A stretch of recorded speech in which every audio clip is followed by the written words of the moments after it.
I can't imagine raising 3 kids as a single mother. The past 25 years was never really easy for my mom, but my grandfather always made it easier. He took the place of my father. He was my hero, my role model, and my family's provider. He was way more than just a grandfather to me, and he touched the lives and hearts of so many people. His sudden death in December 2012 shocked and devastated so many people, but he lived a long life of 93 years and impacted so many. The death of this man, Philip Reiner, not only marked the legacy of an amazing grandfather, father, brother, uncle, husband, and friend, but also a downfall for me and my family. He supported my mom, brothers, and I, and was always there for us unconditionally. He was the kindest, most generous, loving man I've ever known. When he passed away, we lost so much, not only financially, but supportively. He would always be the one to break up fights and mend the relationship between my mom and brothers, and he was always the one to help pay for the bills. He was always the one to call when I needed advice or just someone to talk to and remind me that I'm someone's gorgeous granddaughter, as he would always say.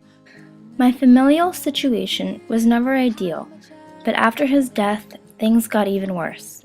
I'd like to think, however, that with every bad thing that happens in life, there is always the light at the end of the tunnel. I am one who truly believes that everything happens for a reason. In the Jewish religion, after a loved one dies, their funeral is a day after, and the week after their family sits Shiva, which literally means 7 in Hebrew. We gather with all the family and friends of the loved one who has passed and mourn the loss with prayer.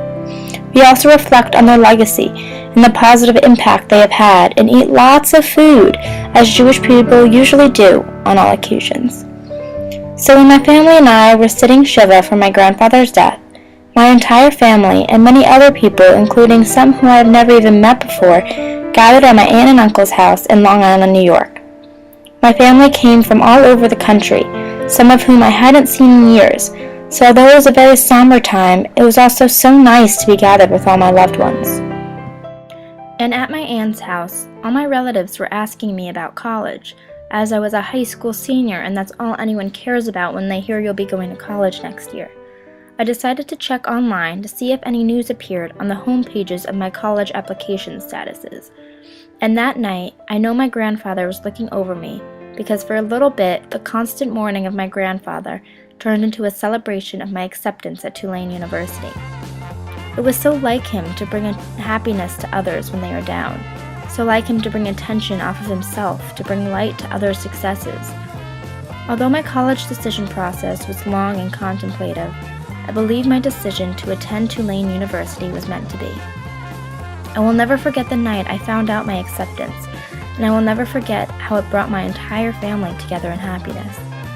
I know that my grandfather bringing me the news was a sign that this is where I belong. And just a few months ago, I got a sign from him that I'm on the right track to where I'm supposed to be. Now, I'm a true believer that everything happens for a reason, and that through every loss, there is a gain. I know that here, in New Orleans, is where I'm meant to be, and that my grandfather is watching over me every step of the way.